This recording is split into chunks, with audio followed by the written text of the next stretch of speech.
Hello everyone, welcome to Bluebell online study. Friends, आज हम इस वीडियो में करंट अफेयर को एमसीक्यूज बेस पे डिस्कस करेंगे। ये करंट अफेयर की सीरीज बहुत ही ज़्यादा इंपॉर्टेंट होने वाली है। इसमें हम जनवरी 2023 से दिसंबर 2023 तक जितने भी महत्वपूर्ण क्वेश्चंस बनते हैं, जैसे national, international sports awards days और इसके अलावा जो हाल ही में 2023 में अपॉइंटमेंट्स हुई हैं और इम्पॉर्टेंट डेट्स, इन सभी के बारे में एमसीक्यूज बेस पे हम क्वेश्चंस को डिस्कस करेंगे। साथ ही हम जो आंसर होगा उस आंसर को थोड़ा डिटेल में डिस्कस करेंगे ताकि क्वेश्चन हमें लंबे समय तक याद रह सके। ये वीडियो बहुत ही ज़्यादा इंपॉर्टेंट होने वाला है आने वाले सभी एग्जाम्स के लिए, तो वीडियो में लास्ट तक बने रहिएगा। साथ में फ्रेंड्स, वीडियो को ज़रूर अपना सपोर्ट दीजिएगा, बिकॉज आपके इसी सपोर्ट की वजह से हमें मोटिवेशन मिलती है इस तरह के और नए कंटेंट को इकट्ठा करने के लिए। तो चलिए फ्रेंड्स, वीडियो स्टार्ट करते हैं। पहला क्वेश्चन है, हाल ही में कौन व्यक्ति भारत तिब्बत सीमा पुलिस के नए महानिदेशक बने हैं? इसका आंसर है फ्रेंड्स सी, राहुल रसगोत्रा जी। राहुल रसगोत्रा जी आईपीएस अधिकारी हैं। इन्हें हाल ही में भारत तिब्बत सीमा पुलिस का नया महानिदेशक नियुक्त किया गया है। ये भारत तिब्बत सीमा पुलिस महानिदेशक के रूप में 30 सितंबर 2025 तक कार्य करेंगे। और इसके अलावा एक और मैं बात बताना चाहूंगी अनीश दयाल सिंह जी के बारे में, तो इन दोनों में कंफ्यूज नहीं होना है। राहुल रसगोत्रा जी को भारत तिब्बत सीमा पुलिस बल का नया महानिदेशक नियुक्त किया है। इनकी अपॉइंटमेंट कब तक रहेगी फ्रेंड्स? 30 सितंबर 2025 तक। और इसके अलावा जो ऑप्शन में डी ऑप्शन दिया गया है हमें, अनीश दयाल सिंह जी, इनके बारे में हम नेक्स्ट क्वेश्चन में डिस्कस करेंगे। केंद्र सरकार ने हाल ही में किसे केंद्रीय रिजर्व पुलिस बल का नया महानिदेशक नियुक्त किया है? इसका आंसर क्या है फ्रेंड्स? डी, अनीश दयाल सिंह जी। तो दोनों ही ध्यान रखना है। राहुल रसगोत्रा जी को आईटीबीपी का महानिदेशक नियुक्त किया है। ये कब तक रहेंगे इस पद पर? 30 सितंबर 2025 तक रहेंगे।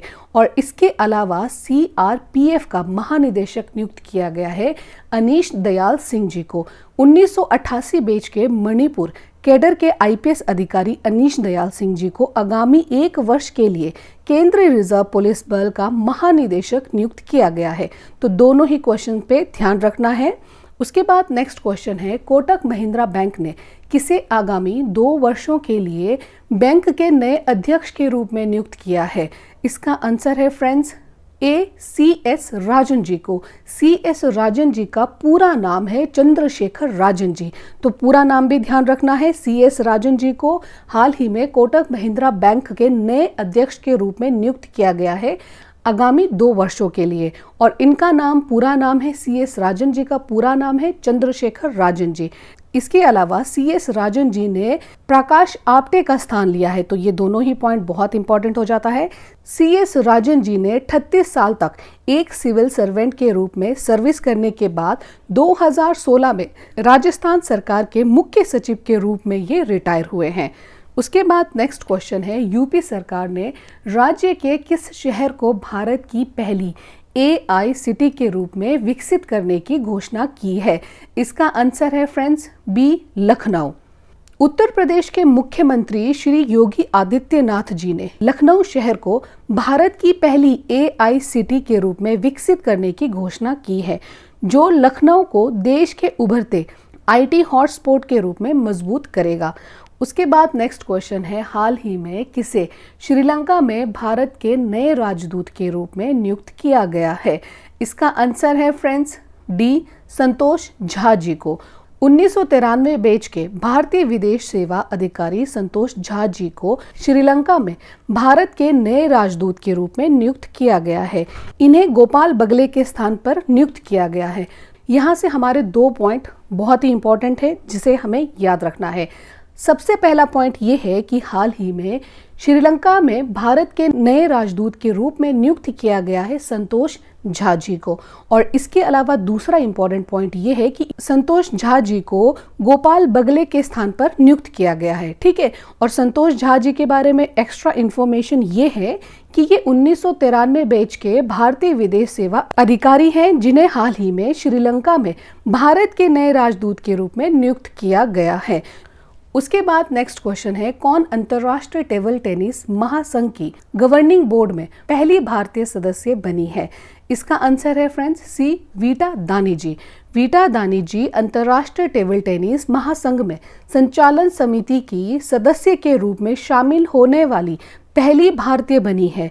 वर्ष 2018 में ITTF द्वारा स्थापित फाउंडेशन का लक्ष्य खेल के माध्यम से विकास को बढ़ावा देने के साथ ही लोगों को खेलने के लिए आकर्षित करना है। उसके बाद नेक्स्ट क्वेश्चन है, प्रतिवर्ष पूरे भारत में राष्ट्रीय उपभोक्ता अधिकार दिवस कब मनाया जाता है या किस तारीख को मनाया जाता है? ये मनाया जाता है 24 दिसंबर को। 24 दिसंबर 2023 को पूरे भारत में राष्ट्रीय उपभोक्ता अधिकार दिवस मनाया जाता है। इस दिवस को मनाने की शुरुआत वर्ष 1986 ईस्वी से हुई थी। इस दिवस को मनाने का उद्देश्य यही है कि उपभोक्ताओं को उनके अधिकार और जिम्मेदारियों के बारे में जागरूक करना है। इसके बाद नेक्स्ट क्वेश्चन है कि हर साल पूरी दुनिया में विश्व उपभोक्ता अधिकार दिवस किस तारीख को मनाया जाता है? और पहले हमने क्या डिस्कस किया था? नेशनल कंज्यूमर राइट्स डे के बारे में। नेशनल कंज्यूमर राइट्स डे मनाया जाता है 24 दिसंबर को, ठीक है, जिसे अभी हमने क्वेश्चन में डिस्कस किया था। और इसको मनाने की शुरुआत कब से हुई? 1986 से। एक तो ये क्वेश्चन हो गया, और दूसरा क्वेश्चन जिसे हम अभी डिस्कस कर रहे हैं, वर्ल्ड कंज्यूमर राइट्स डे, जिसे मनाया जाता है हर साल 15 मार्च को। दोनों ही क्वेश्चन के डेट पे ध्यान रखना है। नेशनल कंज्यूमर राइट्स डे मनाया जाता है 24 दिसंबर को, जिसकी शुरुआत हुई थी वर्ष 1986 से। और इसके अलावा वर्ल्ड कंज्यूमर राइट्स डे मनाया जाता है 15 मार्च को, जिसे हर साल 15 मार्च को सेलिब्रेट किया जाता है, ठीक है, वर्ल्ड कंज्यूमर राइट्स डे। तो ये दोनों ही पॉइंट्स ध्यान रखना है। नेशनल कंज्यूमर राइट्स डे 24 दिसंबर और वर्ल्ड कंज्यूमर राइट्स डे 15 मार्च। उसके बाद नेक्स्ट क्वेश्चन है, प्रतिवर्ष पूरे भारत में 25 दिसंबर को किनके जन्मदिन पर सुशासन दिवस मनाया जाता है? इसका आंसर है फ्रेंड्स सी, अटल बिहारी वाजपेयी जी।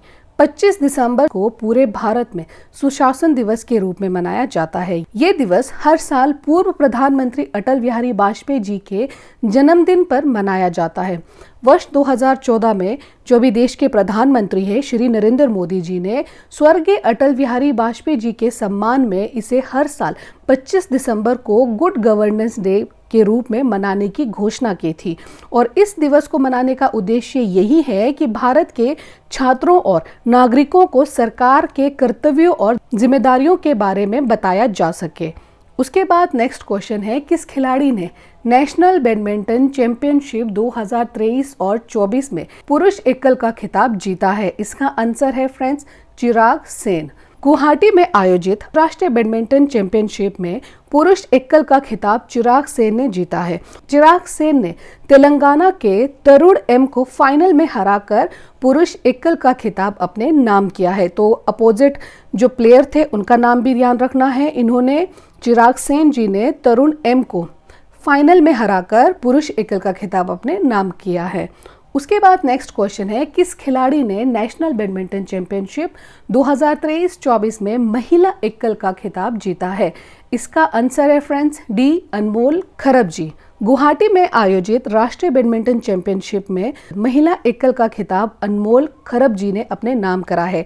महिला एकल के फाइनल में अनमोल का सामना तन्वी शर्मा से हुआ था। नेशनल बैडमिंटन चैंपियनशिप पुरुष एकल का खिताब किसने जीता है? चिराग सेन ने। और वहीं पे नेशनल बैडमिंटन चैंपियनशिप महिला एकल का खिताब किसने जीता है? अनमोल खरब जी ने। उसके बाद नेक्स्ट क्वेश्चन है, प्रतिवर्ष पूरे भारत में 22 दिसंबर को राष्ट्रीय गणित दिवस किस व्यक्ति के जन्मदिन पर मनाया जाता है? इसका आंसर है डी, श्रीनिवास रामानुजन।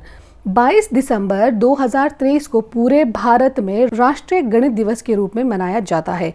ये दिवस हर साल 22 दिसंबर को महान गणितज्ञ श्रीनिवास रामानुजन के जन्मदिन पर मनाया जाता है।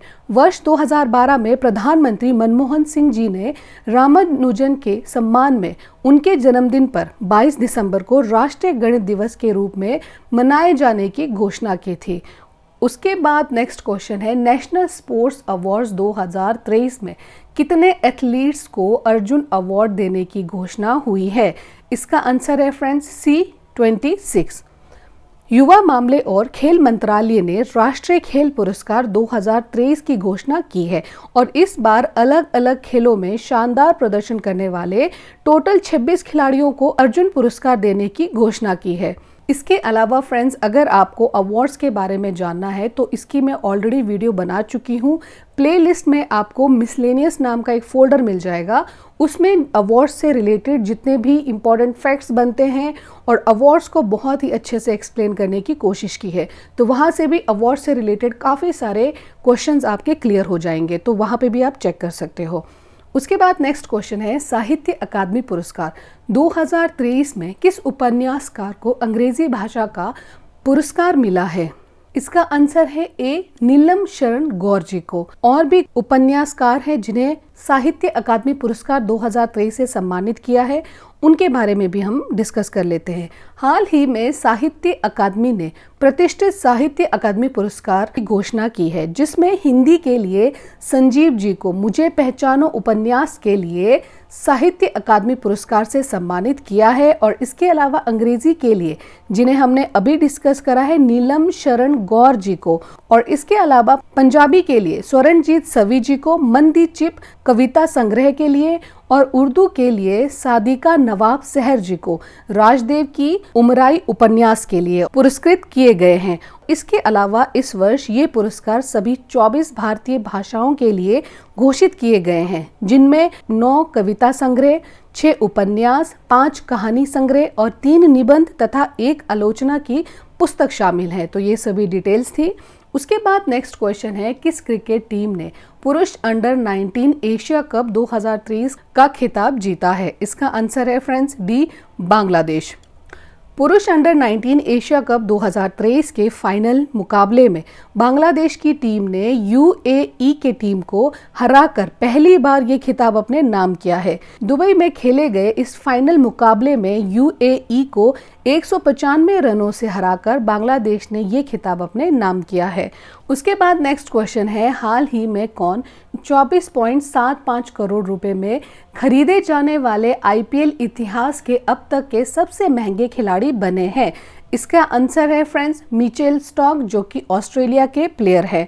दुबई में आयोजित हुई आईपीएल 2024 के लिए खिलाड़ियों के पहले नीलामी में ऑस्ट्रेलिया के मिचेल स्टार्क को सबसे ज्यादा पैसा मिला है।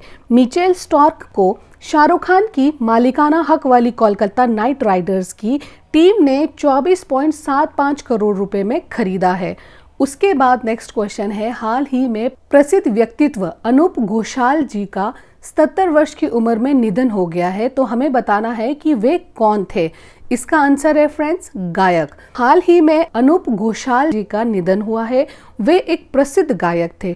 उन्हें आज भी मासूम फिल्म के गाने तुझसे नाराज नहीं जिंदगी के लिए लोग आज भी याद करते हैं। इन्होंने 19 साल की उम्र में पहली बार बतौर प्लेबैक सिंगर गाना गाया था। उसके बाद नेक्स्ट क्वेश्चन है, प्रतिवर्ष पूरे भारत में विजय दिवस किस तारीख को मनाया जाता है? इसका आंसर है फ्रेंड्स सी, 16 दिसंबर को। हर साल पूरे भारत में 16 दिसंबर को विजय दिवस के रूप में मनाया जाता है। ये दिवस पूरे भारत में 16 दिसंबर को इसीलिए मनाया जाता है क्योंकि वर्ष 1971 में भारत पाक युद्ध के दौरान 16 दिसंबर को ही भारत ने पाकिस्तान पर जीत हासिल की थी, और 16 दिसंबर 1971 को ढाका में 93,000 पाक सैनिकों ने आत्मसमर्पण किया था। इस युद्ध के 12 दिनों में कई भारतीय जवान शहीद हुए थे और हजारों सैनिक घायल हुए थे। उन सभी भारतीय सैनिकों को श्रद्धांजलि देने के लिए हर वर्ष 16 दिसंबर को विजय दिवस के रूप में मनाया जाता है।